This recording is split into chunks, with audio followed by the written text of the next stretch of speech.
From Tally to Cali, It's time to wake up. Wake up! Wake up! WarChant.com is your ultimate Seminole sports source. And this is Wake Up War Chant, presented by Zaxby's Now here's WarChant.com's Aslan Hajavandi and Corey Clark.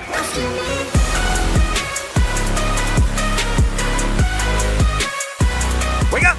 What up, everybody? It's Wake Up War Chant, presented by Zaxby's. We're here in the Midtown offices. It's a Renegade Express edition of the program. You ready for that, Corey? It's been a while. It has been a while. I didn't even know if we did this anymore.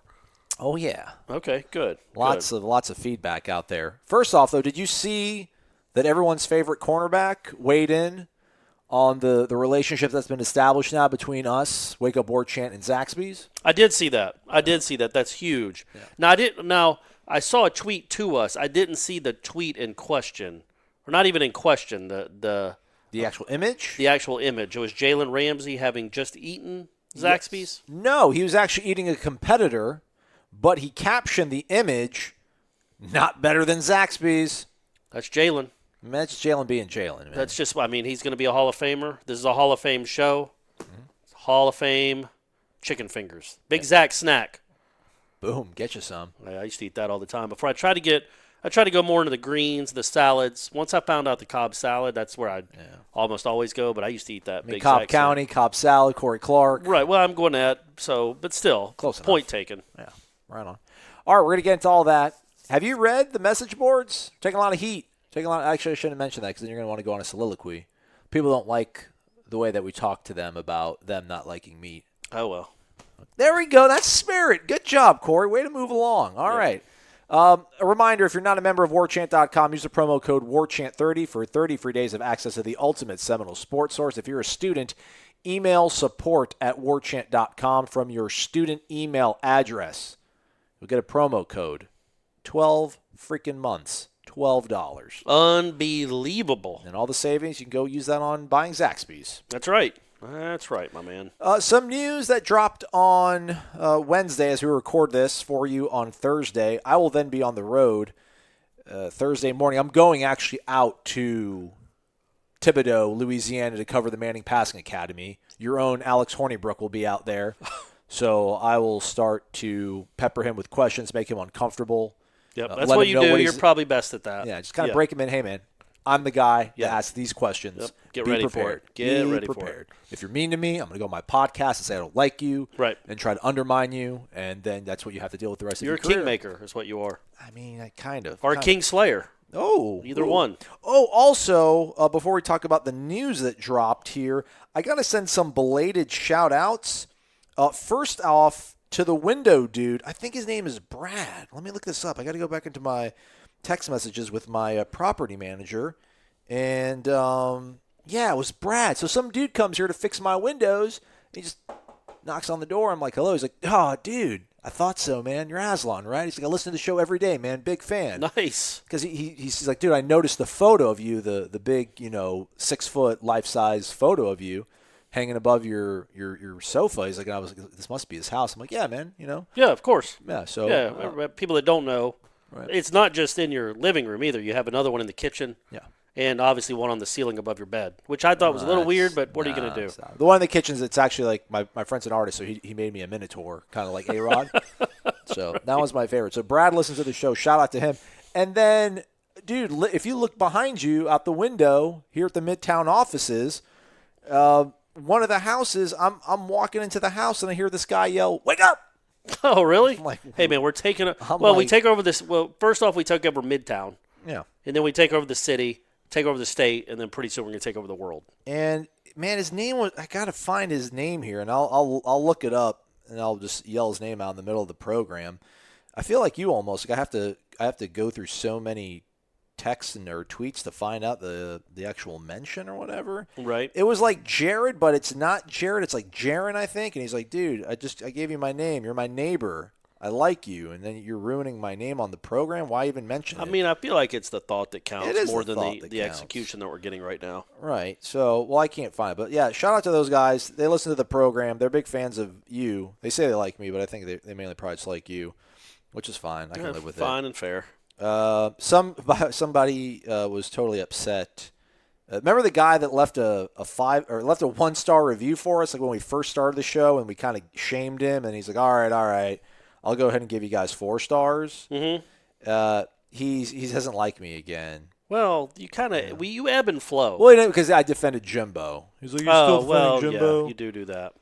By the way, he was also the same guy that tweeted us and told us about why ships are regarded as females, and he told right. That was that guy. So okay. Well, he's like, I hadn't listened to, and now I look about it, he said I hadn't listened to the show in a long time. Then he tunes in, and I'm defending Jimbo. It's like, well joke's on you, buddy. You were listening to us about 2 weeks ago too. So, yeah, man, be upset. I don't know. I might change on that at some point. I just don't see it coming down the pike anytime soon. Me throwing Jimbo under the bus. Just too much appreciation, folks. for I mean, again, you've heard me on this topic, so. I just know that I'm doing my best. I've tried. We've been doing this now for 16 months, and I just feel like it's just hitting a wall. Nothing's happening. It's relentless. Well, can't we just agree to disagree? I'm trying to think what I could listen to on a podcast that, like, I love Ryan Russillo, and no one should love me as much as I love Ryan Russillo because Russillo's a dude. But even if Russillo was like, Florida State's the most overrated football program in the history of college athletics, I'm like, man, you're so wrong about that. Like, you're so wrong. But like everything else about the show is great, so I'm not going to just be like, well, I'm not listening to you anymore. Hey, man, I think even people that don't like you still listen, and I don't think they dislike you. I just think they dislike that opinion. But yeah, we can agree to disagree, just like the whole meat thing. Yeah, I'm not going to change any of y'all's minds. So what's the point of getting mad about it? You're not going to change mine. We'll see how it works out. I can't find the tweet. That's been 4 minutes of you just looking at your phone. I mean, we're trying to do a show here. News that dropped on Wednesday.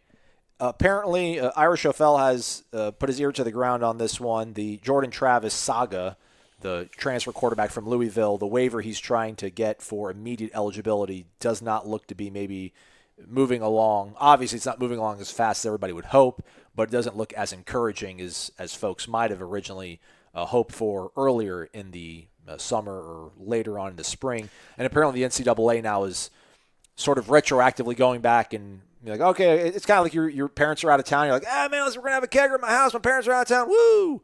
And then everyone shows up and they're like, all right, back it up, everybody. Come on, we got to get out of here. Yeah. There's too much going on. Apparently the NCAA is kind of doing something along the lines of that where, all right, maybe we were a little bit too nice, so we're going to kind of revisit and reassess the way we're going to approve these sort of things.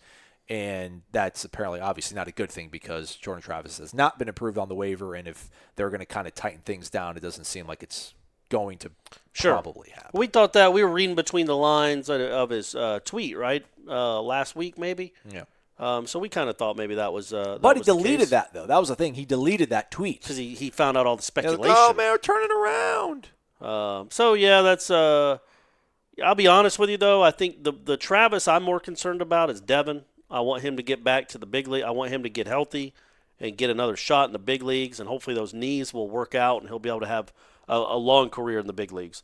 Jordan's still going to have whatever he's going to have 2 or 3 years to play, even if he can't play this year. And I don't think many of us were thinking he was going to be the starting quarterback anyway. And with Hornibrook in, he wouldn't even be the backup probably. So it's not a huge deal.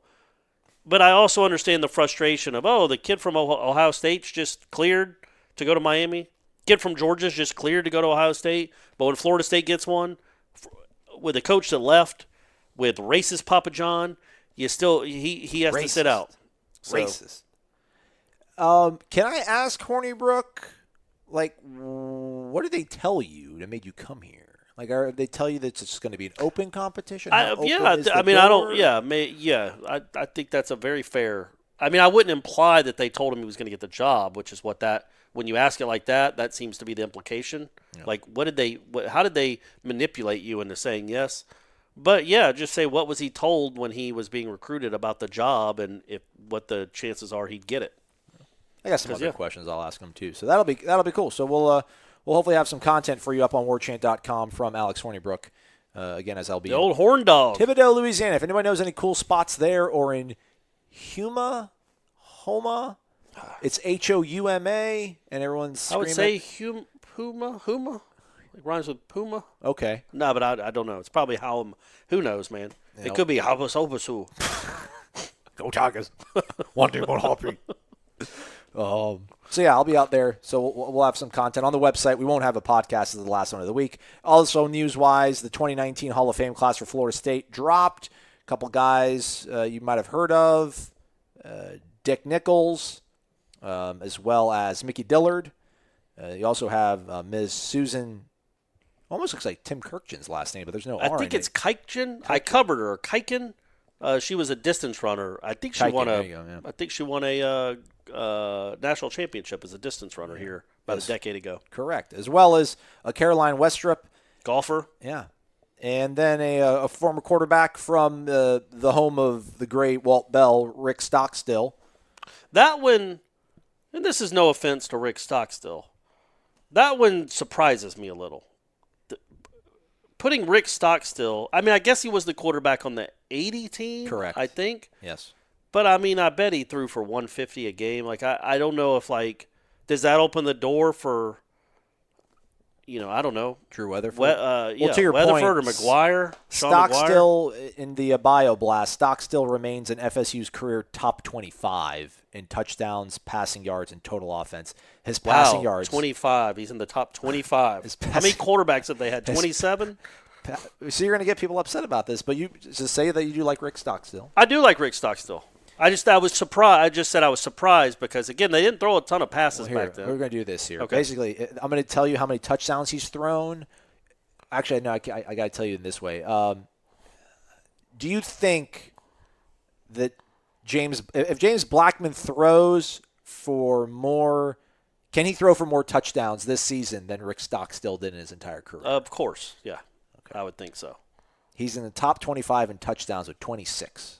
26 TD passes. This can't be real. Passing yards, 2,834? 2,834 yards? So I think he only started he might have started 81 too, and that year they lost 4. They didn't go to a bowl that year. Yeah, he was a starting quarterback in 80 and 81, it says. So the 80 year, they were literally 2 plays away from winning a national championship. They lost on a failed 2-point conversion at Miami, 10-9. Wasn't like Stockstill was moving them up and down the field. And then they lost Oklahoma in the Orange Bowl by a point. So they lost 2 games by 2 points. But that defense was incredible. I don't think the offense was the reason. But, I guess if you're just a 2-year starter at quarterback, you probably get in. So, I mean, I think that means that Weatherford could get in, although Stockstill was on a good team. He played on an Orange Bowl. Yeah. Well, so did Weatherford. Yeah, hey, Drew. I don't know if you listen to this show or not, buddy, but get ready. 2027 or whatever that would be, 2039, you might be elected. It's your time. But, yeah, there's so many – I got to imagine there's so many other Florida State players that are not in the FSU Hall of Fame. I was also surprised that Mike Martin wasn't in yet. Right, yeah, he's the other guy in there. They just waited till he was done, I guess. Yeah, maybe it's one of those things. Did they do that with Bowden?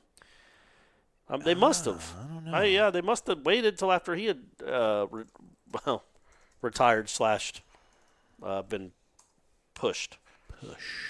2012. He was in the class of 2012. So yeah, you have to be out of the game for a little bit. But looks like they're going to. That's kind of crazy. So do you think Jimbo gets elected? Mike Martin had to wait less than he did. Do I think Jimbo gets into the FSU Sports Hall of Fame? Absolutely. Right? Absolutely. Yeah, I agree. It's going to be a minute. Yeah. He'll have to be retired, but yeah, he'll come back and they'll have a lot of good stories to tell. Unless, I don't know, By the way, now I feel like a Rick Stockstill hater, and I shouldn't. And he's also a coach. Like he's made a really nice living as a coach. I shouldn't say that. It's just when you look at the numbers, right. I was surprised that he got in, but again, it was also a different time. They didn't throw the ball a ton back then. And he won games, won a lot of games. So good for you, Rick. I didn't mean to sound negative about that. That's well earned. Congratulations. I would say Jimbo gets in unless some of these ex-players of his end up turning into like Aaron Hernandez's and so does Urban get in the Florida Hall of Fame? Yeah, he got to. He won 2 national championships. He did. But then you got to talk the mess he left behind. Well, and not only that, but the people he brought to that campus. And they don't have any love for that guy at all. Much like I wonder if there was a Wake Up Gators in 2013. Hi, Wake Up Gators. What was that? Time for Wake Up Gators. Who are you doing an impression of someone? For Chomp. Okay, sure. Chomp. I thought you were trying to do Mick Huber. Oh, my. PK Sam. They must I wonder if somebody on that show was always constantly defending Urban Meyer, even 3 years after he left, 2 or 3 years after he left, and the other guy was like, "Well, no, it was great what he accomplished, but look at the mess he left." Right. So I wonder if there was that dynamic because they're very similar, kind of similar situations. I was trying to think. That goes back to the whole point about are they going to give Willie the requisite amount of time to clean this thing up because that thing is still. I mean, maybe it's no longer has the stench of him around it. Florida? Yeah. I think even I think But Muschamp. it was 2 coaches in between the guy that they might have actually gotten it right finally, but they had 2 coaches in between. Well, did they not get it right, Muschamp. or was it such a mess left behind that no one had a chance? I think Muschamp. No, I think I can't give an excuse to Muschamp. Year 2, he had 12 wins. He had 12 wins. Now those were most were Urban's players, but Urban was still recruiting at a really high level. Right up until he quit for the second time. So did Jimbo. I mean, there's probably too many parallels that then we would care to really talk about. And the locker room and everything else. It wasn't great what Urban left, but that doesn't excuse Muschamp and McElwain's failures because they failed. Yeah. There was something I wanted to talk about with that, but it's just going to lead us into more talking about Jimbo. We don't need it. Let's get to the questions. Ooh, sorry. It's all right. It sounded good. All right. First one comes from Maxwell Gibbs. Gentlemen. Max G.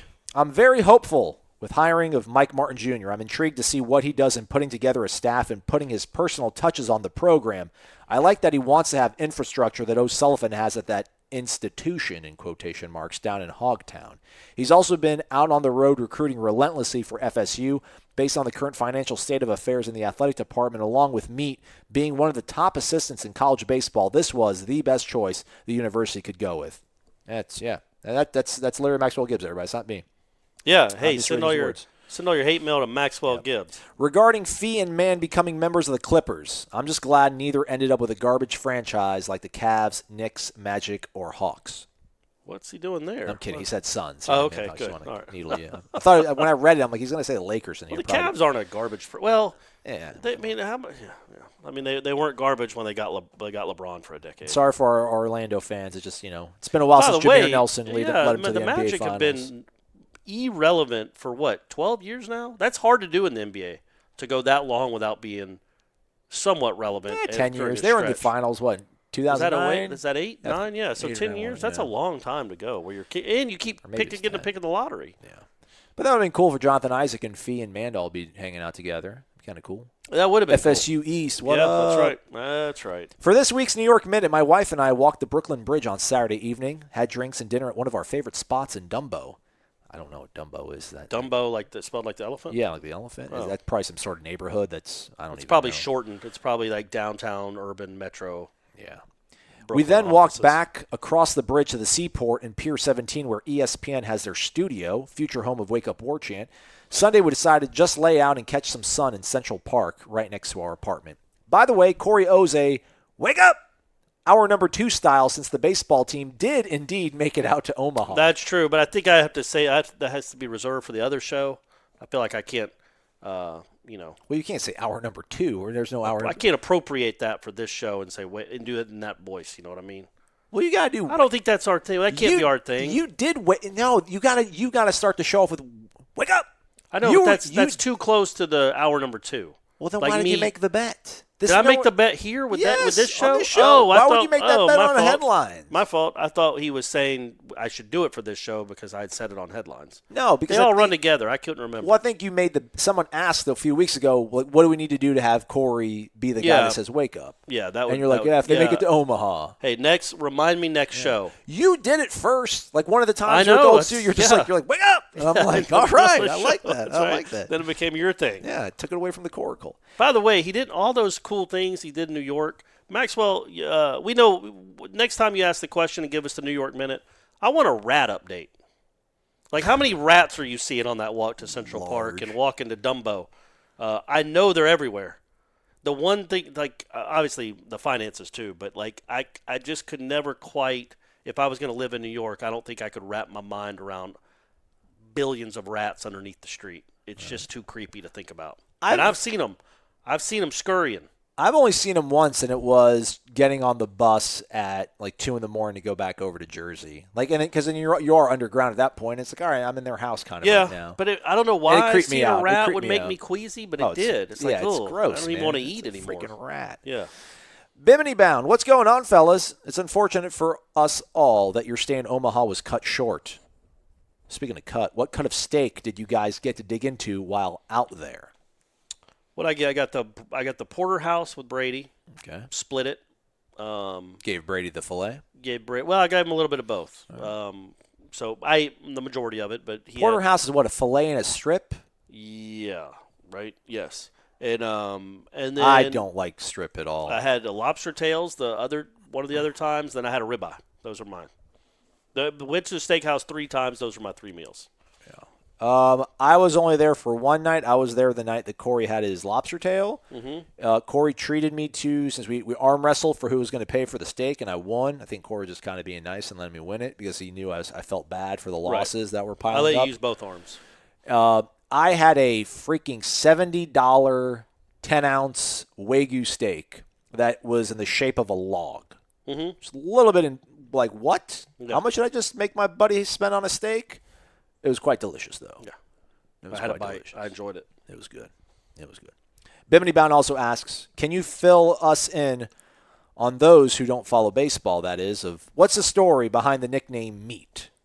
Well, Aslan, I feel like you should fill people in since you asked them that at the press conference. You're right. I asked Meat. He explained it to us. Oh, sure, yeah.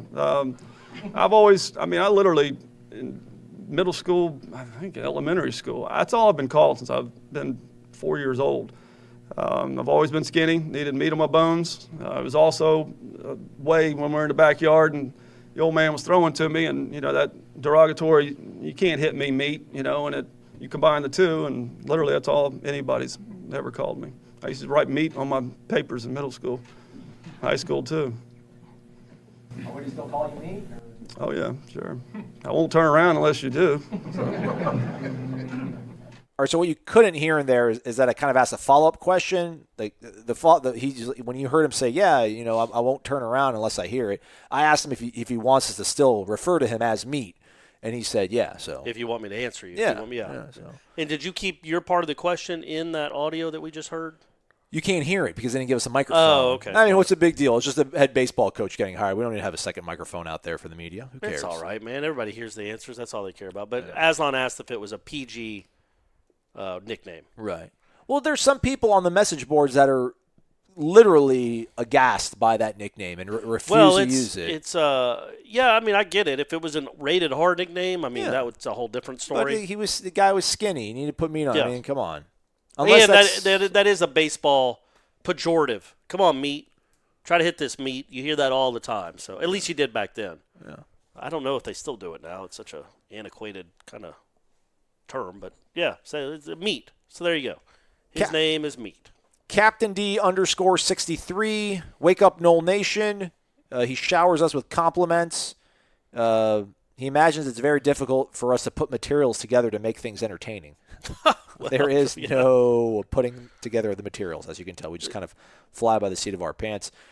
He says, thank you for all you do. Keep up the great job. Lots of compliments. We appreciate that sort of stuff. To his question, he has to admit it was tough seeing us come up short again in Omaha. I'm somewhat skeptical of the hire of Mike Jr., but I'm going to give him a fair shake to see what he's going to bring to our baseball team at Florida State. My question is, it seems we lose several guys to the pros coming out of high school. Is there anything Meat can do to cut down the numbers and get these guys in school? Maybe you could use your phone a friend on this one. We know recruiting is a dog-eat-dog world. Why is it so hard for FSU to get top-notch linemen committed and signed? Okay, those are like two separate, so let's go to the first one. He actually mentioned that at his press conference as well. You remember? Well, vaguely. Well, he was talking about he wants to recruit quicker. He wants to recruit sooner, offer sooner. He mentioned something about we need to – he used some term, and it's escaping me now, but basically was saying – when people talk about investing in a program and having the money available, I think he was saying keep away. We need to play keep away with the big leagues, and by keep away he meant keeping the kids away and getting them on campus sooner, getting them here in the summer. Right. That way they're less likely to go play big league baseball, and that might be part of his whole let's recruit them earlier too. Get on the kids earlier, establish relationships that are longer lasting and are a little bit deeper connected that way. When these moments do come up choosing between an education and playing college ball or living on a bus in Grand Rapids, Michigan, you'll come to Tallahassee and do the right thing. So I think that's kind of what he wants to do. Yeah, and it's always going to be a problem at a place like all these places. Florida just lost one of their top commitments. They actually thought they were going to get him.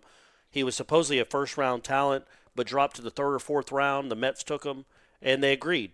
They agreed to a deal, the Mets and this kid. So Florida doesn't get him. It happens to every school. I feel like more kids are going to college now more than ever. It just feels that way to me. That might not be true, but I think if you look at the numbers, more college guys are getting drafted than ever before.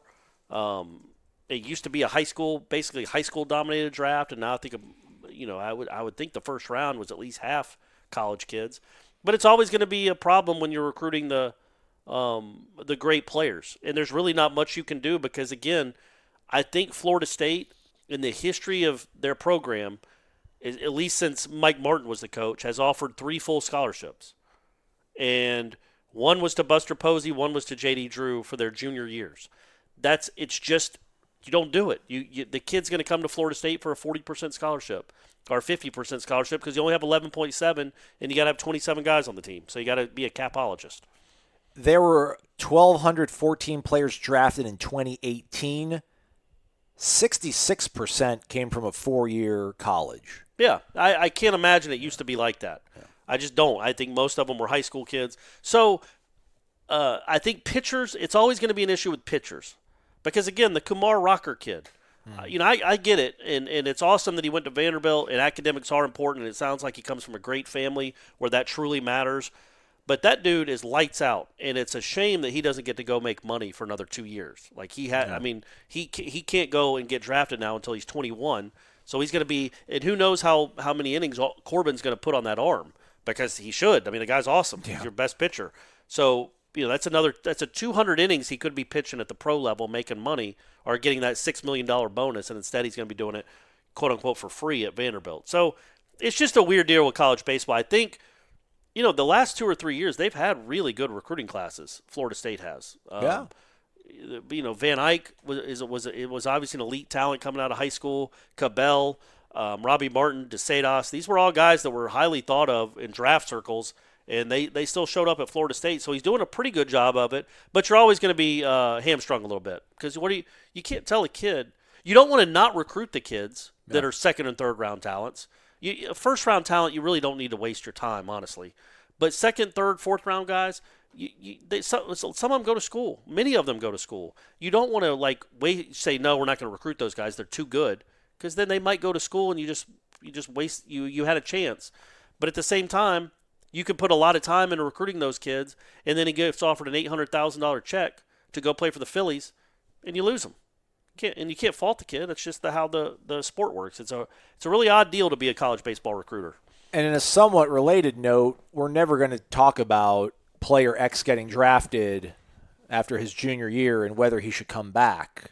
It's because other than James Ramsey, they always go. I mean, I texted this to Corey in our group chat, or maybe it was just to you directly because I didn't want to wake up Ira because he sleeps at a reasonable hour. Right. But my guy over at Mississippi State, Jake Mangum, who's the SEC all-time leader in hits. He's the hit king for the SEC. Led the SEC in batting his freshman year.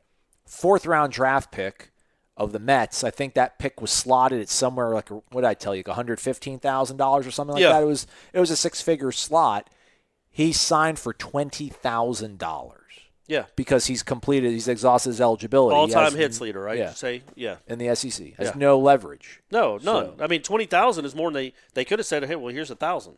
Because that's usually what seniors get. James Ramsey was different. He was drafted in, I think the 19th round after his junior season, but then went to the Cape and was the best hitter at the Cape. Oh, the Cape. And I think the Twins had drafted him in the 19th round, and then they made a big run at him late in the summer. Because they saw what kind of talent he was, and they kept upping the price, and he still came back for a senior year, and then ended up being a first-round pick and made twice as much money as he was offered. So, but that never works out. I mean, that's never the case. If you stay for your senior year, you're always losing money.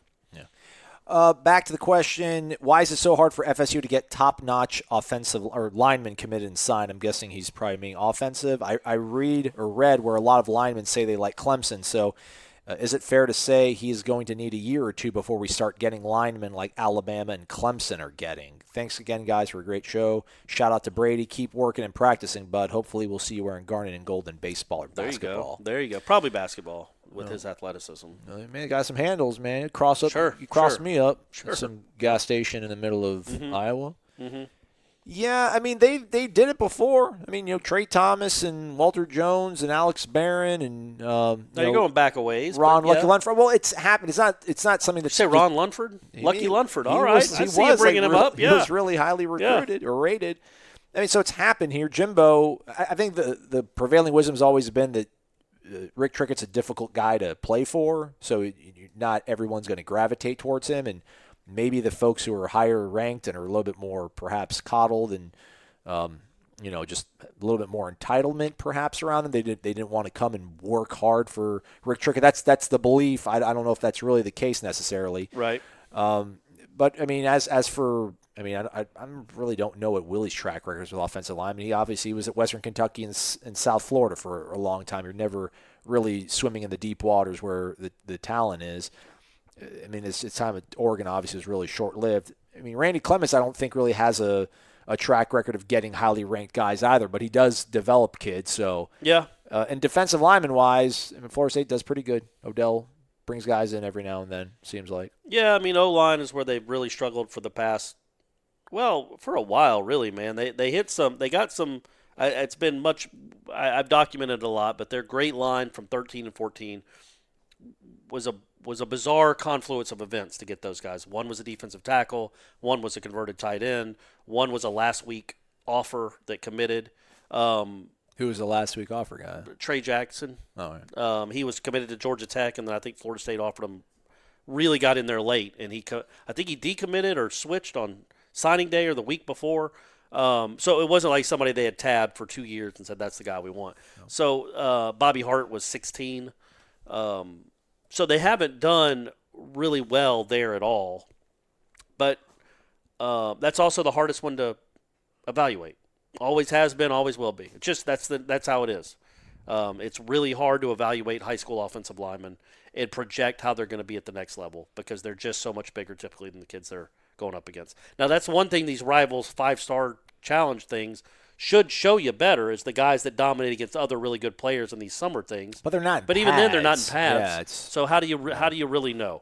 But I just think it's like everything. I think if they start winning again, it's Florida State. Kids are going to want to come play. There are a lot of big boys in the state of Florida. They're going to want to come play. They're going to want to come win championships and play in front of the war chant, all that stuff. You just gotta turn the program around, and then they'll start coming. I think that's another thing too. Kind of. I mean, I don't have any data, but I feel like that I could probably fake it on that. I wonder how many 5-star kids have been in Florida, offensive lineman wise. It doesn't seem. I mean, Florida's got them every now and then, but I don't feel like Florida's a hotbed for that elite offensive line talent. No, so, I mean, that's your backyard, so it's tough to pull. And if you're going to try to go to Georgia, it's always a tough one to pull. Laramie Tunsil was a Florida kid. Yeah, he was.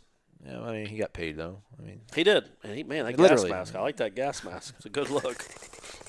So, yeah, actually, no, that's not a good argument about it all. Yeah, I don't know, man. If they do win, though, they'll come. They'll come and play for Willie. They'll come and play for there's Randy certainly, Clements. I think, if you went back through the annals, I'm doing a lot better about pronouncing that word now. If you go through the annals, it's two N's. It's easy. Yeah, no, I know, but for so long I jokingly called it the other thing that I couldn't stop myself from doing it. Gotcha. But if you go through the annals of Rivals rankings, I would imagine, by and large, all the 4 and 5, most of the 4 and 5-star kids out of this state are skill kids. Yeah, or D line. I don't think it's an offensive lineman. Right. Maybe it's not offensive lineman heavy. Well, so I mean, I think Mitch Hyatt was I could be wrong. I think Mitch Hyatt was pretty highly recruited coming out of high school. Had a really great career at Clemson, and he didn't even get drafted. Yeah. So I mean, there's that too. It's a weird. Sorry, Mitch. Sorry, Mitch. You made a mistake apparently by going to Clemson. You only won 2 national titles. Bum. I know, and didn't get drafted. Rick He was Leonard got drafted. 4-star, number 45 overall prospect in the country. That's weird. He's from Swanee. He was at where I was at the hotel. Yeah, North Gwinnett. Yeah, I wonder where that. Wonder what that's all about. If he had injury concerns, or you would think you would just take a guy. You need, even if you don't think he's going to be a star, even a star, you need backup linemen. He's a bright kid that started for 4 years at Clemson. Right. You would think you could use that in your locker room. It's Look odd. at the Jonah Williams kid. Went 11th overall to the Bengals from Alabama. Is already out for the year. Those Alabama guys. That's why you don't got draft Alabama guys. I tried to find the tweet and I couldn't find it. But on one of the draft nights, Jonathan Allen, I think back in the 17 draft, Jonathan Allen, who they're All-American defensive lineman, there was questions about his health and his shoulders. And then somebody, I think national writer might have tweeted something about Alabama starting to develop a reputation for just really wearing their kids down before they get to the NFL. And then Alabama's trainer retweeted it, and then an Alabama journalist piled on top of it, yeah, it's such a false narrative. It's like, I don't know, man. I feel like there's a lot of Alabama guys end up going in the league, and they're already banged up. They have so many that go. Yeah, that it's fine. Well, that's true with iron sharpens iron, but they have so many that go that a few of them, obviously, just the law of averages, they're going to be banged up. Yeah. True Knoll. Morning, fellas. Loved all the covers through the run to the CWS. Y'all nailed it. Thanks, buddy. Thanks, man. I've been a long time, in all caps, I've been a long time critic of Mike Martin. I've been done with him since the Super Regional loss to Notre Dame in 2002. That was an incredible team. Off the top of my head, I think they were national number 1 seed and won about 60 games. They did win 60 games. And to lose to a no-talent Notre Dame team at home, done. And that included Junior. And that was 17. That's a long time to be an anti-Mike Martin. Yeah. That's almost 2 decades. But you guys and Ira have convinced me that he has earned, all caps, earned the job. His press conference yesterday sealed the deal. And this is obviously being recorded on Wednesday. He wrote this in on Tuesday. I thought he was maybe a little awkward at times, but it's as genuine as it gets. And I do believe he's not his old man and won't manage like him. I look forward to the changes, and I'm pulling for him. Having said all that, are you truly convinced that Coburn, Thrasher, and the team did a credible due diligence search for candidates? I'm not really. I understand that everything can't be fully transparent, but it just seems to me that it was half-hearted, and that is a disservice to Meat and will cause him to start his career with a question mark or worse hanging over his head with a decent portion of the fan base.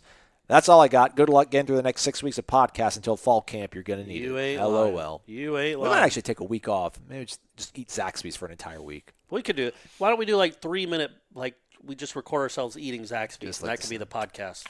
Just dipping stuff in Zax sauce. Yeah, man, 17 years of being done with. But I get it, man. There were a lot of postseason disappointments. It's funny, on headlines this week, one of the questions was about all the failures of why would you want somebody that's been a part of all the failures of Florida State baseball? Which I've talked about in the show. And it wasn't even saying postseason failures. It was just painting the whole program as a giant failure. Right. And that's just not accurate. And I think that's the biggest disconnect from people like me, or you, I guess to an extent, and the people that hate the hire, is they think, why would you want to get somebody off a staff that never accomplished anything or never got us a title? Right. When in reality, they've been consistently good to great this whole time, and you can't just pay attention to what happens in that godforsaken city in the middle of this country as a reason to hire or fire an assistant coach or a head coach. I just don't think that's how you do business. And so I think that's the biggest disconnect, is people thinking this was an unsuccessful tenure by Mike Martin because he didn't win a national championship. He got 40 years, he didn't win one. All right, but he won 2,000 games. I mean, he won 50 games a year. That's crazy. That's a crazy amount. And so, yeah, he got unlucky. And yeah, maybe he got tied out in Omaha. And yeah, maybe his players choked some.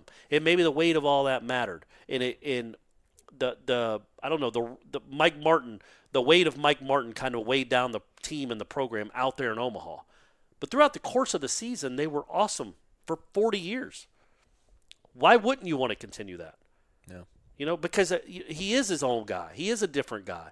But if he can keep the same core values of the program and what's been making it run so successfully and smoothly for 4 decades, I don't think you just dismiss that because they didn't win a championship in 99. If they don't won the championship in 99, I got a T-shirt that says they did. I know you do. Would people be okay with the hire? Would it be considered? Would those people have completely different feelings if they had gotten one more run against Miami 20 years ago? Well, 2 more. I guess. Yeah. Well, maybe go to extra innings and win it. That's what I'm saying. But you know what I mean? That's what I wonder is if that would change their mind. Because to me, that's crazy. Putting so much stock in the randomness of that tournament. But it's the tournament, though. That's what we judge things on. That's the barometer. It's the yardstick. So, but John Beeline. Yeah. Is he a failure at Michigan? Is he a failure as a college coach? He never won a national championship. I mean, how many years was he there, though? No, I mean, he's been a college coach Division I college coach for 20 years, and has been in the tournament a ton. Right. Never won it. Does that make him a failure? That dude is awesome. He is a great college coach. So I just think that's how you me personally, or Mark Few, that's kind of how you have to look at this. Mike Martin going out there 17 times and not winning is ridiculous. It's crazy that it didn't happen. You would think you'd stumble into one or two. But that doesn't mean that you don't hire the son because of the failures out in Omaha. Because getting to Omaha means it wasn't a failure of a season, and they did that a lot. The only sort of things I have a concern about is like me being consistent and not being a hypocrite, because like it's so unsexy that he's been an assistant here for 22 years? Yeah. Like, in what sort of – I mean, if Alabama gets rid of Nick Saban – do they hire anybody that's just been an assistant for 22 years? If, Krzyzewski quits at Duke tomorrow and Duke's like, we're going to hire this dude that was an assistant for just 22 years. Like, I get what people are saying with that. I thought Meat did a pretty decent job of explaining why he's never been a head coach. Sure. He's tried. No one's given him that sort of shot because they always thought he'd come back home. And also, I do have a little bit of concern about him filling out his staff. I know he hired Mike Metcalf to be, I guess, his hitting coach. Who is a scout. He was a scout for the Giants, right? A southeastern scout for the Giants. And also, so I wonder if they met. I don't know. I didn't read much on his background. Did they meet? I wonder if they met with the Buster Posey thing. If he was there when Posey. He's got Florida ties. His father is a legendary coach from Sarasota, Clyde Metcalf. Right. Okay, I think Mike actually was a head coach at Port Charlotte High School for a few years. So I'm sure they've seen each other at camps and things like that. But I do wonder because he does, for all the charm that for 11 being this really intense competitor, he also is a very nice folksy guy. Especially the last 10, 12 years, he hasn't been nearly the fiery, I think, all-or-nothing guy that he probably was in the 80s and 90s. Sure. But Meat is. Yeah. So I imagine it probably kind of hard to operate under Meat. Plus, like, what sort of leash is he really going to have? If you're like a Jason Jackson in Alabama, you're probably making more money than you're going to make here. And, I mean, they're not in a rush to get rid of Brad Bohannon in Alabama. They'll probably, if he makes a tournament next year, that probably buys him 3 more years. Whereas you come to Florida State and you're going to coach with Meat, like, I feel like you don't have that sort of, well, it's a new staff, I'll be hired. That means we'll at least have like 6 years to figure this thing out, babe. You can't tell your wife that, like, we're going to get up and move. So I feel like I don't know how really appealing it is to work for him because of those sort of dynamics. But for him, he himself on his own merits, I think is a really good baseball mind and deserves a shot. Man. And I think it's also you're going to be an assistant at Florida State. That's a big deal. Yeah. I mean, look, hey, the last 3 assistants, Shoop is a head coach, Mike Bell is head coach, and Mike Martin Jr. is head coach. Yeah. So it's a good place to be. And to the other part of the question, all I can say is we know for a fact they interviewed other people. Right. And we don't. You saw the applicants list, and don't get too caught up in that. But they announced this back in October. They're smart people, and you can say that they wanted Meat to have it all along, and I get that. And maybe they did. Maybe Thrasher did. But again, like we've said, if the guy at Louisville or if O'Sullivan or somebody had reached out to them, or they'd reached out to O'Sullivan, and again, I just use him as an example because people know who that is. Reached out to Corbin and said, "Hey, would you think about maybe another?" Of course they would have said. They just know the reality of it. Of course they would have hired Tim Corbin if that was a possibility. I don't think it was set in stone that Mike Martin Jr. was getting the job. I think after months and months of figuring things out, they knew what the realistic pool of candidates was, and he was the best of that bunch in their eyes. Yeah, I mean, if Corbin's like, I'll come there for 1.8, they'd be like, can't do it. They wouldn't do it. You can't do that. But you have to. Is he bringing Rocker in with him? Yeah. You can't do that. Yeah. You can't. Listen, your kid needs a new car, and he's like, Dad, I want a Wrangler that's all tricked out. you got to be like, no, we're going to get you a Corolla. You're getting the That's Sentra. what we can You're afford. getting the Sentra, and you're going to like it. So you do have to kind of operate. What was your in that. first car? A Toyota Corolla, 1996. I was a Pontiac 6000 LE. In the year 2000. 1984. Ooh, nice. That wasn't the year I got it. I was 9, but that was the year, the make and model. And didn't have defrost. Okay. And about 2 weeks after we bought it, lost power steering. Oh, Oh boy. I don't know if anybody in this I've driven a car that doesn't have power steering. I mean, if you miss your turn, you're like, I guess I'll see him tomorrow. I mean, you can't turn around. It's impossible. It is nuts to drive without power steering. And it had, so I also had to, it can get cold in Atlanta in the winter. Oh, yeah. And it's, you need to see out the windshield, and it doesn't have defrost. So legit, I was Ace Ventura-ing it, driving to school, having to stick my head out the window to make sure I wasn't running it because I couldn't see anything.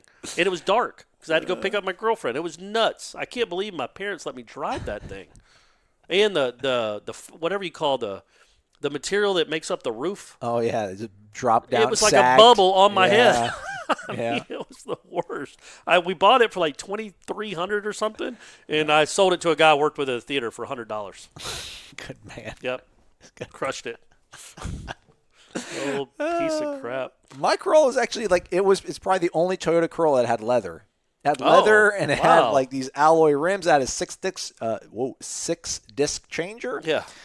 Actually, I miss the Corolla. Did you have fuzzy dice on the rear view? What were you? What was your play? I didn't have any of that. Oh, all right. I maybe just like a 2-year-old pine tree air freshener I never took off. Okay, well, that's fine. That'll work. And I have a lot of flair to it or whatever. Yeah, I don't know. I mean, Coburn. I don't think David Coburn's a guy that's going to get up and lie about something like, yeah, I didn't really believe in this guy. Coburn had no ties to the Martins. He had no. I just don't think he would lie to us. And I mean, he admitted he was skeptical. Like a lot of people listening to this are skeptical. But he also, as he started really paying attention to it, realized how, frankly, how invaluable Mike Martin Jr. had been to the program over the last decade. Yeah. I think you get into the sort of situation where you identify guys that are really good, and then you realize, oh, that's how much money they make. Oh, this is how much we have to offer. Okay, well, then we're going to have to go this sort of course of action. And then you start feeling things out, and then you're like, well, this guy's been here. He's kept it afloat. Like, why not? And I put in this thread that's on War Chant. If he doesn't do well, they'll fire him. Yeah. Like, Florida State owes him nothing. Yeah, he doesn't get to have this job in perpetuity. Yeah. He doesn't get to have it for the next 40 years. Yeah. If he doesn't do well, he will be gone. They'll have all that ACC network money will be flowing in by that time. Oh my gosh, they're gonna build a huge baseball. It's gonna be probably an 11,000 seat stadium. So yeah, he's not gonna have. He's not gonna be able to operate in the shadows, and nobody's really gonna pay attention. But that's the thing. If it doesn't work out after 3 or 4 years, our lives still go on, and then they go and hire somebody else. It's not a personal insult to you guys that they hire. I mean, it shouldn't be that they hired this guy. Yeah. And it won't ruin the integrity of the university or being a Florida State sports fan. I mean, it's just, it's bizarre. I don't want to get too much into it. To me, like, remember, didn't Pat Knight get the Texas Tech basketball job after Bob Knight? Yeah, I think so. That was ridiculous. Yes. Obviously, you see what Texas Tech is now. They were 11 seconds away from winning a national championship in basketball. That guy's a great coach. Mm-hmm.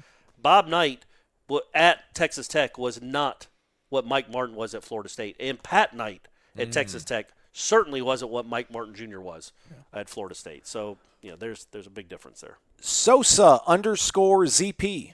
Wake up! Sosa. 2 months ago, gentlemen. Just keep giving us that quality content, sponsored by Zaxby's, of course. But my piece here, I'm going to say, pro.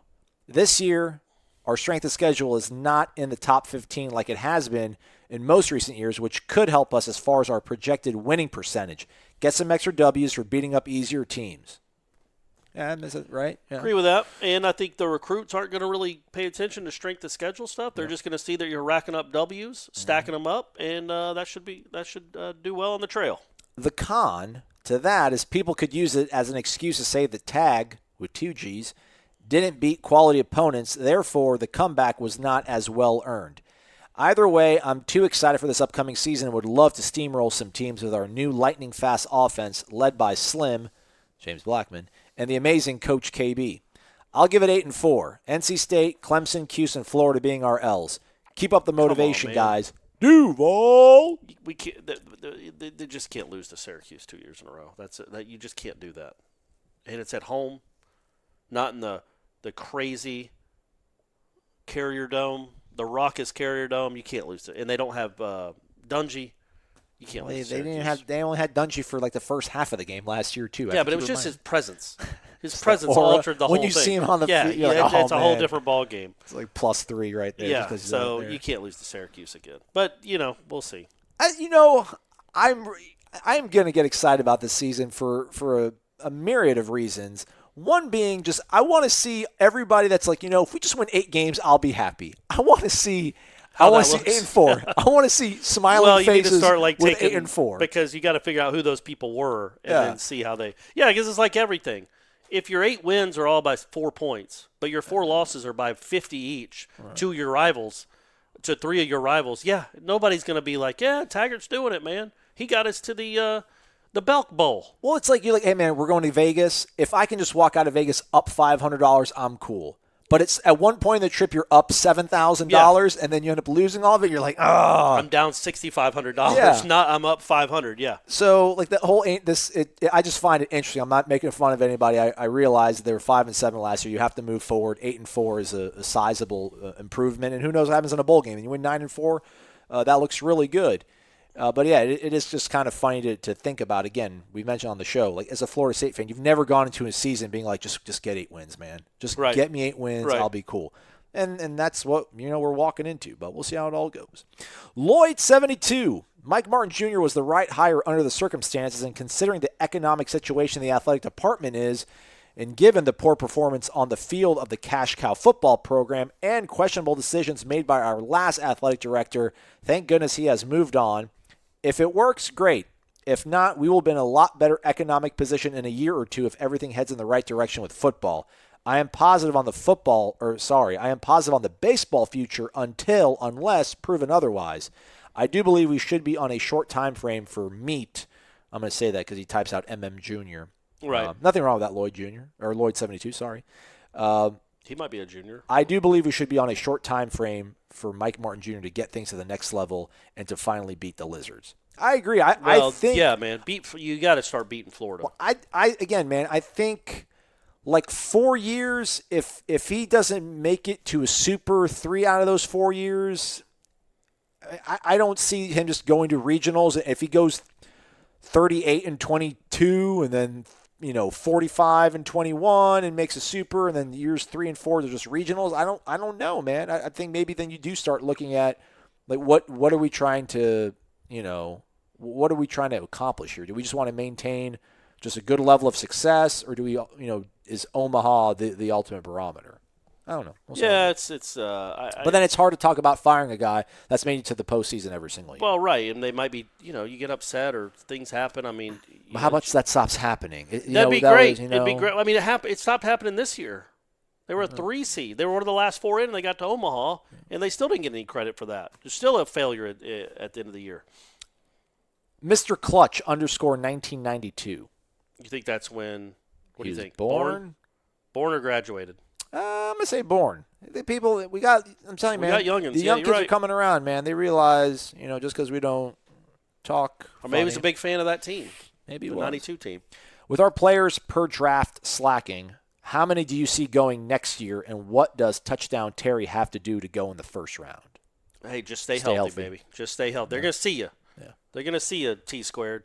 Terry will be gone. Marvin will be gone. Cam will be gone. Stanford Samuels. And I don't think Cam's a first round. I just don't. There aren't many first round running backs anymore anyway. But you're a running back. You got to go. You got so many miles on your body. You got to go make money when you can. Much like a pitcher in baseball. So what? Stanford Samuels maybe. Third. Levante Taylor. 5. So you're looking at 5, I guess, at least. Does Dickerson count? Hey-o. What about Trey McKitty? Trey McKitty, think he'll be able to – is it worth coming back for a senior year in this sort of offense and hoping you're going to get more balls? And we'll see what he does. I don't think he's going to – he has. I don't know if he's one of those guys that's like, listen, I'd rather just go 5th round now and instead of coming back and hoping I'll go 2nd round. Sure. I don't know. I don't subscribe to that sort of stuff, but I don't know. I don't know where the tight end really plays into this offense. I've never heard of a maybe our man tight end. Kendo has a nice year and can rise up some draft boards. He certainly looks the part. I don't know. 6 maybe, 5 or 6. But and if we want to talk about starters, Dontavius Jackson's a projected starter. I mean, he'll be his eligibility is exhausted, so he'll be gone. But if you'd asked me last year, there's no chance I would have thought Taylor would be back. Right. Yeah. He was projected for. He was Tavares McFadden. Like he was gone. He was going to be a first rounder. And that did not come to pass. So we just don't know. We don't know what it holds. Who would you rather see lose every game this season, Miami or Florida? I'm always with Florida on that one, yeah. Always. In any sport. Always. Also, what's your favorite Jeff Bowden memory, besides him leaving? I liked when they inexplicably decided to go back to the Kentucky Derby thing. Do you remember that? When Adrian McPherson was the quarterback? He was the backup. And the Kentucky Derby was in Charlie Ward's last year for some unbelievable reason. It's still impossible that they did this. That's how little they thought of the ACC. Is like 2 series a game, they would let Danny Cannell and the whole second team offense, come in for the first play of a drive. Warwick Dunn would run for 4 yards or Marquette Smith, and then Charlie Ward would come in for the second and third down. The thought being, it doesn't even matter what our backups do on first down. We can get a first down in two plays. So we're not really risking anything. And then for some reason in 2002, they brought that back with Ricks and Adrian McPherson. Yeah. I thought that because I remember Ira didn't grow up a Florida State fan like I did, and he didn't pay that close attention to it in the early 90s to know this. He didn't know what the Kentucky Derby was. No. So he called me one day and we were just talking because he was working here and I wasn't. I was in Gwinnett, and he told me he said he's going to go to this Kentucky Derby thing, and I'm pretty sure Ira was like, "What is that?" No, Ira knew what you were talking about. No, this was literally like his first week at the Osceola. Like literally his first week. Ira knows everything. He does. Now he does. I'm not throwing my man under the bus. Yeah, you are. You're like me. At least me was like, hey, I'm not going to roll my guy. You're rolling your guy. I'm rolling my guy, but that's Ira. I'm not rolling over him with a bus though. But yeah, so that was kind of crazy. Think about that team. It might have been the 01 team. I think it was the 02 team though. He's like, you guys thought you were that good that you could just punt on a down, like just give up a down? Dad, I saw this work one time. Yeah, I saw it 9 years ago. Chris Ricks is the next Charlie Ward. My favorite Jeff Bowden memory, probably lighten up Virginia in 2004.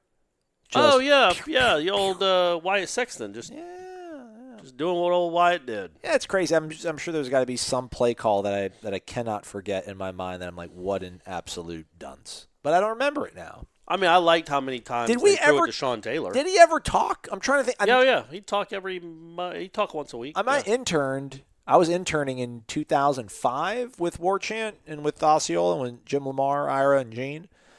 I don't think I ever talked to Jeff Bowden. Maybe I was talking to I never remember talking to Jeff Bowden. I never remember seeing any quotes from Jeff Bowden. I never remember seeing Jeff Bowden sound bites. No, yeah, I'm sure. Yeah, he did. I feel like they insulated him. Just in case you guys get bored, how did you guys become part of the Warchant family, and how does one get paid to cover the best university in the country? Well, let's phone a friend in Alabama and see what they have to say.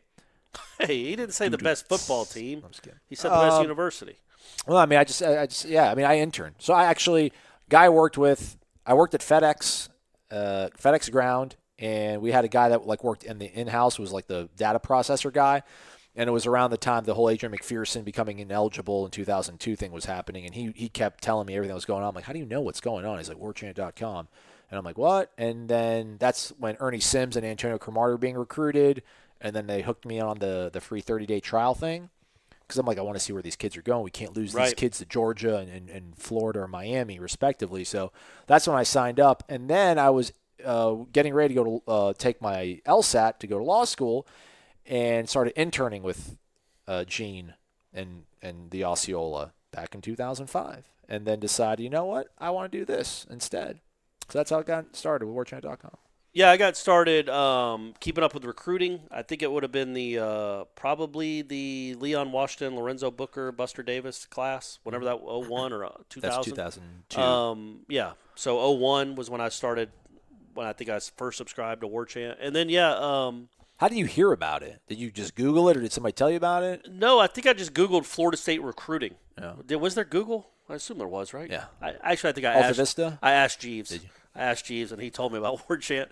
And so I just, and then literally Ira started working for the Osceola like 7 months later, and me and Ira become really good friends in Thomasville. That was my first job out of college, and he came back to be the managing editor, and I was the sports writer. So we kind of became friends, and then I worked the Democrat. Jim Lamar hired me at the Democrat in 2007, and then just got to know Gene, and obviously I knew Ira, and when a spot came open, it was the right time, whenever that was, 2017, after being at the Democrat for 10 years. Yep. So that's what happened. And that was a huge get for War Chant. Yeah. Huge. 5-star. Mr. No, Clutch. me, not Chauffel. No. Come on, man. Mr. Clutch _1992 also adds, Corey owes us a wake-up because of Knowles made it to Omaha. Yes, I forgot all about that. Keep up the good work. 10 out of 10. Get the kickin' chicken sandwich from Zaxby's. It's my personal favorite. Okay, good job, Clutch. Yeah, that was clutch, as the kids like to say. Oh, yeah, by the way, I need to start putting in the thread. First-time folks now, again, if you're first time on part of the show on Renegade Express, let us know what town you're from and its most famous resident. Yeah. Or what your favorite dish is. And maybe how you heard of War Chant. Yeah. Like, when did you first hear either of the War Chant entity itself or Wake Up War Chant? Yeah. Oh, we're almost done, Corey. We're getting there, I promise. Okay, good. Conway T4811. I love this. What are you talking about? I do, too. You said it like I wasn't enjoying it. Well, sometimes I feel like you were like, I'm getting itchy Yeah. to go. No, No, fine, I'm though. good, buddy. I'm We're good. doing good. Brady's having to spend the night. We got the College World Series on. So Eric Bakich, no longer the flavor of the year. Well, we'll see. They got some outs to work with here. For people that don't know, how could you? It is currently the top of the 7th inning. Well, as we record this, and Vanderbilt is up 6-1. Yeah, you're not coming back in that ballpark. You wouldn't think. Please watch Chernobyl, the series that premiered on HBO right after Game of Thrones. IMDb has it ranked as the #1 TV show in history. It only consists of 5 episodes. Then you guys can do a segment about it every week or something. Already watched it. Okay. Should I? Yeah, it's really good. It's the highest ranked in history. That's surprising. What's weird about it, but you get over it, but it always kind of lingers, is that they all have British accents. But they're from Mother Russia. Yeah, but I heard a podcast, because there's a good podcast about it too. Every episode they would talk with the showrunner, the creator, about that episode, like 50 minutes. And he's like, I did not want it to sound like, I guess there's somebody from Bullwinkle. I don't know. He didn't want it to sound like Boris, everybody being Boris with bad Russian accents. He's like, I had some of the best actors in the world, and I didn't want them to sound he didn't say this. Like Mel Gibson in Braveheart? I was going to say like John Malkovich in Rounders. Oh, yeah. So bad. Oh, it's crazy. So bad. For the people that haven't heard, you should go listen to the Matt Damon. He was on Simmons' podcast, and Simmons asked him about that accent. He's like, the first time he did it, it was like, he does a great Malkovich doing that. I'm not even going to try Give it. the man his money. Yeah, but he give that man like that, and he's like, Matt Damon looks at him and goes, what's going on? And Malkovich whispers to him in between takes. He goes, I'm a terrible actor. But yeah, so he didn't want all his actors to sound really goofy, trying to do awful Russian accents. But it is a little weird that they all have British accents. But great show, great recommendation. I'm not ready to invest my emotions in Knowles football right now. I'll be ready to talk or not after week 1 with Boise. No, you'll come around. You'll come around soon enough. I got faith. You'll come around. Yeah, man. Also, can I get your top 3 TV shows from you, Aslan, and Corey as well? Can I possibly hear Ira's top 3 too? I can't imagine what a guy like Ira actually watches. For some reason, I imagine him watching a show about the history of airplanes or something.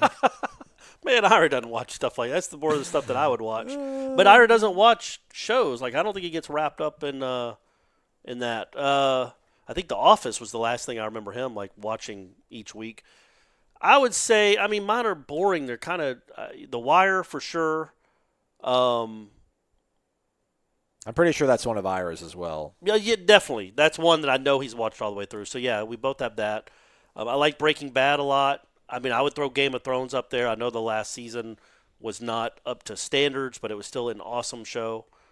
I'd go with those three. I really went out on a limb there with The Wire, Breaking Bad, and Game of Thrones, but those are my three that I'm sticking with right now. I don't want to be judged. I mean, what are you gonna put say? Thrones on there. I mean, Saved by the Bell.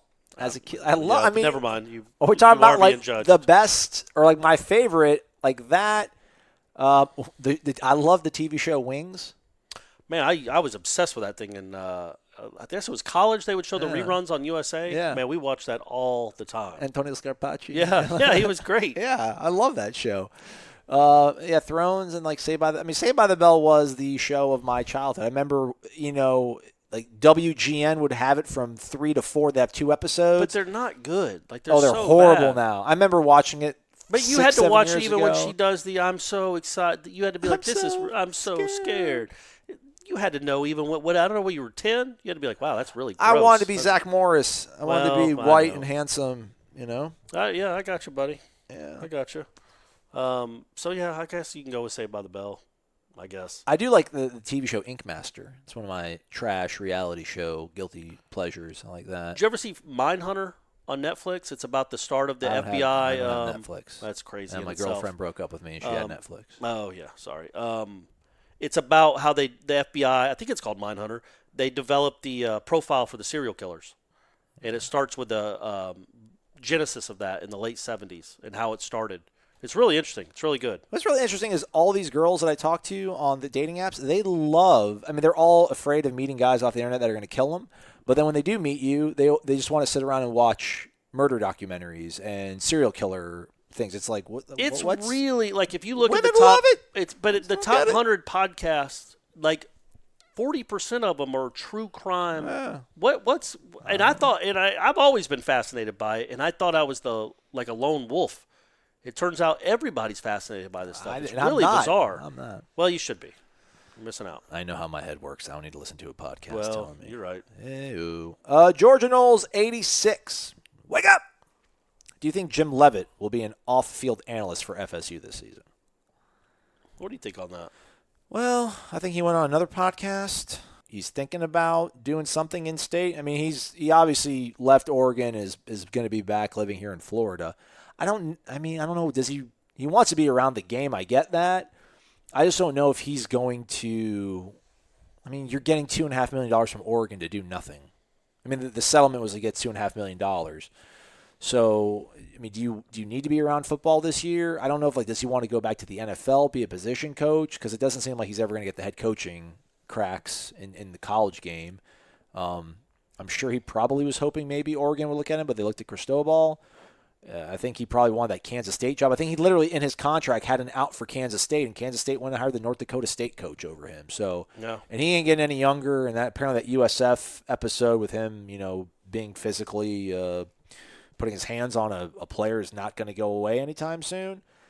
And I don't even know how much of a relationship he does have with Willie. It was 1 year. That's obviously more than he's had with Dan Mullen. I'd take him in a heartbeat. Yeah, I just don't know. I'm sure if he wants to get back into being an analyst, I just don't know where we fit in terms of, do we have enough money to make it worth his while? I'd take him, though, in a heartbeat, especially if they're going to do this 3-4 thing. He knows how to run the 3-4. That's another bizarre thing, too, right? Like all the defensive coaches on that side of the ball, none of them have a 3-4 background. But maybe it's, football's easy, Aslan, right? Yeah, exactly right, man. More complicated. You see where the ball is, you go get it, and you tackle it, and you try to strip it out of the guy's hands. What do you think, Corey? Or that was you telling me. Actually, wait, we got breaking news. I texted Ira. He says his shows, NYPD Blue, The Wire, and MASH, he had a hard time leaving out the Rockford Files. Oh, Ira. Just missed the Don't cut. be that old, Ira. You're not that old a guy. Don't throw out the Rockford Files. That's crazy. NYPD Blue was that was a good show, too. Although I stopped watching it after old Smitter died. Yeah. Jimmy Smith. I like that. Those were good. They got the kid from Silver Spoons. And I was Ricky like, Schroeder? Yeah, I'm like, I'm not doing this. Yeah. I'm not watching Ricky Schroeder try to be a badass. Yeah. Wasn't that like a whole big to-do because they showed Dennis Franz's rear end? They showed everybody's rear end, but I think they showed his in the first episode. Like, hey, look how edgy we are. Yeah. Look at that big flabby butt. Get ready. Hold on to your butts, everyone. ABC, 10 o'clock. I was always more of a cop rock guy. Steve Love Boschko cop guy. rock. Yeah. Love cop. I don't know. I don't understand how people didn't get on board with that. Yeah.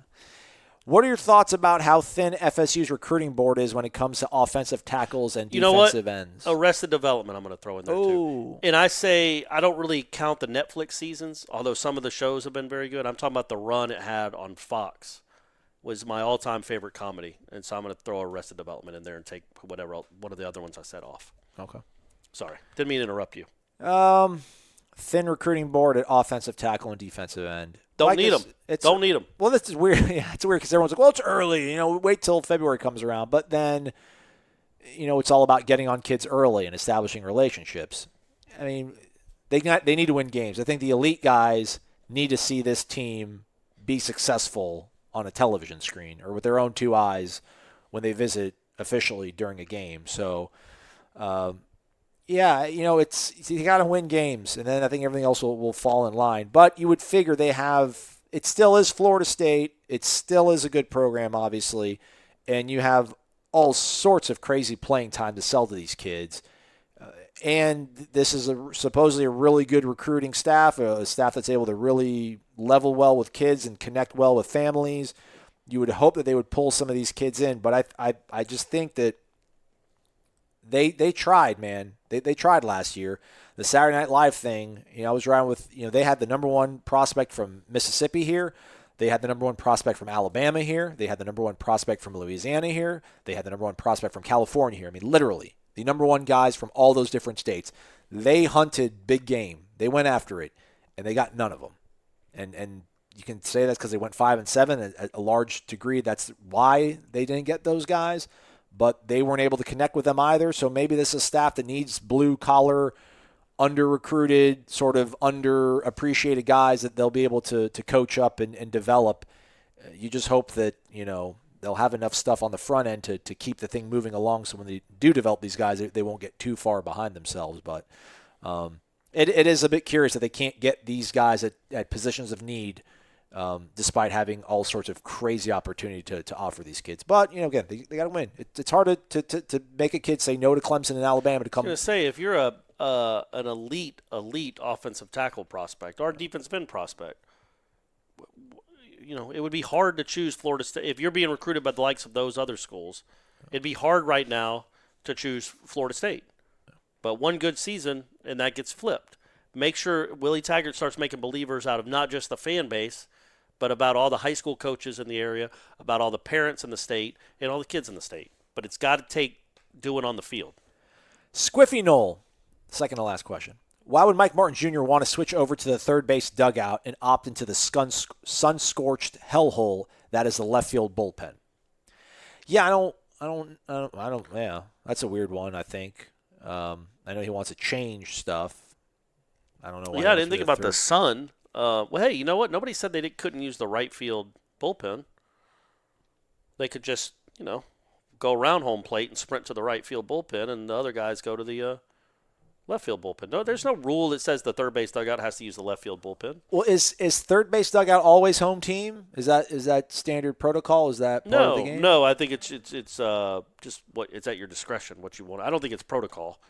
I don't think the Braves. When I was growing up, the Braves were always in the first base dugout. Yeah. Like when Sid Bream scored, they were all coming out of the first base dugout. So yeah, I just think it's what your preference is. I think he said he wanted the animals to be able to see them, right? And them to see they the feed animals. Off of that. So and it's a bigger dugout, he says. Yeah, sure, and that helps. It's just, and his point was, I think they moved to the first base dugout to be right across from the clubhouse.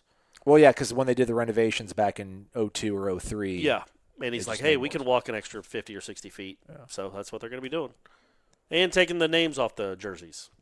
Which what it is. Yeah, what it is. They're not going to win in Omaha because of that. Yeah, I'm not excited about that, but then people are like, that's stupid. Like, well, I mean, but it's not a big deal. Like, why have strong feelings about these sort of things? But yeah, I think What if you'd lose a kid, if you'd lose a recruit? Like, wait a second. Yeah, I'm not going to get my name on the back of my jersey. I will say you could probably do something. If you're another coach, like, listen, man, I know you're proud of your family and who you are. You should be able to showcase who you are to the whole entire country. They should know who you are, who your family is. I mean, yeah, we're not going to do that here. You come here, you're going to put your name on the back of that jersey because you've earned it. I mean, it's not hurting Vanderbilt. Oh yeah. I don't think it's whatever. It's culture stuff that you guys are all about. Either of these schools, like Michigan, doesn't have it either. Is that so? Is that not really? I'm trying to think. I don't really look at the back of other colleges' uniforms, but these two don't have names on the back of their jerseys. I wonder what the percentage is of teams that don't. I think most of the teams that play in Omaha don't. I don't think Auburn does. I don't think Mississippi State does. Huh. That's weird, right? I think Texas Tech does, and Vanderbilt's about to add to their lead. They'll be your 2019 national champions. Guy's done a nice job out there. It's weird, though. He's only made it there. Is this his third or fourth time? Yes. He's 2 for 4, but he's also only been there 4 times. And he's the best thing since sliced bread. It's crazy. I was talking to my mom about it. For some reason, she called me and was asking me about the College World Series on Wednesday and who I was rooting for. And I'm like, I'm not really rooting for anyone. She goes, well, I'm rooting for Vanderbilt because they're not – she goes, I know Michigan hasn't won it since the 60s. And she goes, but Vanderbilt's not good at anything. And I'm like, well, that's a good point, Mom, because they're not. They're not good at any sports. I'm trying to see the photos, but I can't really find it. And here is the last question. This is funny, actually. Shout out to DJ Knoll 79. He actually started a thread. So just started a thread that's titled "I Love the Show." Oh, and not even a response to and the post is DJ Knoll from Dade City, home of Jim Courier and Gene Nelson. Oh, so he started a thread. Yeah. You remember when Stephanie's friend did the whole because right. you said Pro she had to do bono the pro bono right, work, yeah, and she just randomly started this weird thread about all this pro bono work she did. So just a random, like, what in the world is going on? So a random thread has started on the Tribal Council that's just titled "I Love the Show." Okay. DJ Knoll 79 from Dade City, home of Jim Courier and Gene Nelson. Do you know who Gene Nelson is? I don't know who Gene Nelson is. I know who Jim Courier is, but I don't know who Gene Nelson is. I'll look it up. You like read the question. I feel like as a native Floridian, I should know who Gene Nelson is. He looks stunning. It says he was born in Astoria, Oregon. But anywho, you'll find that out. Your show makes the long drive to work a pleasure. I am pulling the willy more than ever as my Gator friends think he is in over his head. So the typo was, I am pulling the willy. Pulling the willy, all right. More than ever as my Gator friends think he is in over his head. He's pulling for Willie, which I think everybody is. I agree. Yeah, I'm sure Gator fans are laughing. Probably the way we laughed at, Jim McElwain. I tell you what, we laughed at Will we ain't never going to see Willie Taggart in the back of a boat humping a shark. I can promise you that, Gator fans. No, sir. It ain't happening. Nope. That is not happening. So no matter how he does here, we don't ever have that indignity to worry about. And then there's like 20 responses, all sorts of gifs, just right. with this weird looks on their face. Professional baseball player Gene Nelson. Is he? All right. There was, the guy, he was born in Tampa, Florida, Pasco High School. So that's probably who he's referring to, not the actor that lived in Seattle. I didn't even know there was a Pasco High. And that's like right up there. That's something that I'm kind of over, and I know it's just going to be how Brady's generation grows up, and they're not going to even know how to communicate without doing a GIF. But like anytime somebody says something on Twitter that's not agreed with, there's a million different GIFs that people just use. I guess thinking they're funny. Right. They're not. It's so played out by now that none of them are really funny. Yeah. And it's like it would be funnier just to see like bro, LOL, what? Like, wait, you know what I mean? Like that's funnier than just Stanley from The Office doing a shrug. Like, whoa. Right. I don't know. Just something I've been thinking about lately. I've been thinking about you. So that was his. Did he have a question, or was no? That was it. He just wants to know that he loves the show, and he's pulling for Willie more than ever because his Gator friends think that Willie's in over his head. Well, you were not alone there, sir. There are a lot of Florida State fans that are being told that by Florida fans. Yeah. I did not look at the phone line. I saw there was like 2 phone calls, but I didn't get a chance to screen them, so we'll save those for next week. I'm sure probably at some point we are going to take like a whole week off. I mean, it will always be available. And we got the ACC kickoffs coming up in the middle of July, so we'll have some content. We'll have some. Yeah. We'll be We're not saying goodbye. We'll be back next week. I'll break down what Alex Hornibrook told us at the Manning Passing Academy. I'm sure Meat's going to have his staff filled out probably at some point next week. He moved quick, and I think he tried to. Kendall Rogers tweeted back at us and was kind of saying that, sounds like money's a hang up on some of the pitching coach candidates he wants, but I'm sure he'll find one of the guys. I think apparently now maybe the Stetson pitching coach. Okay. Oh. Is hey, man, we saw what they could do. Saw it firsthand. Saw it firsthand. Bring that guy over. They'll have that. Football-wise, I'm sure lists are going to start dropping here soon enough. Matt Hinton, who used to work for the Yahoo blog for college football, he released his top 100 football players for 2019. There was 3 Florida State players on it, Corey. Okay. And you know who wasn't on it? It's Marvin, right? Marvin Wilson, which I'm like, can you believe that? And then somebody pointed out, well, there is no Tamorian Terry on it either. James and Westlake, J Tanner 6865 on Twitter. And like, well, I didn't even realize that. Yeah. He had Cam at 38, I think, but he's a Mississippi guy. I'm not sure if I love Cam, though, obviously. If I was putting together a top 100 college football players of all time, I'm not sure that I wouldn't have Tamorian Terry on that list. That's all I'm saying. Yeah, certainly top 100 for 2019. I mean, let's go. He's got Jaden Lars Woodby at 93. That's high praise. And he had a nice season. He was playing a little bit out of position and underweight, but he still had a good season for a true freshman. And he's good player. So hopefully he'll. But 93, I don't think anybody even knows who he is that doesn't really follow ACC football or Florida State. I'll tell you football. what, Boise State's about to know who he is. All right, they're about to wonder where number 20 is. Best name on both sides of the ball. Best name on this list, Calvin Throckmorton. Is that all one word, Throckmorton, yeah. or is it hyphenated? That's all one word. Throckmorton? Yeah. That sounds like a Fraggle Rock character, too, like Hornswoggle. I wonder if there's any guys on A&M. Does Jimbo got any of the best 100 players in the country to work with? The running back, right? Or did he's he gone. leave? Oh, did he leave? Yeah, he gone. The tight end, right? Or did he leave He's gone as well. Oh, yeah. all right. Okay. I'm sure they got Justin Matabuke. Okay. Some defensive tackle, 64. So, yeah, he did leave Florida State in good shape. There's more guys on this list at Florida State than at Texas A&M. We can't give him the Woodby. Who was the other one besides Woodby? And Sanford Sam was 94. Okay. He was 94. Lars Woodby was 93. Cam, the highest-rated Florida State guy. Yeah, that's 38. crazy because I think Marvin's could be the best of that bunch. Should be the best of that bunch. Yeah.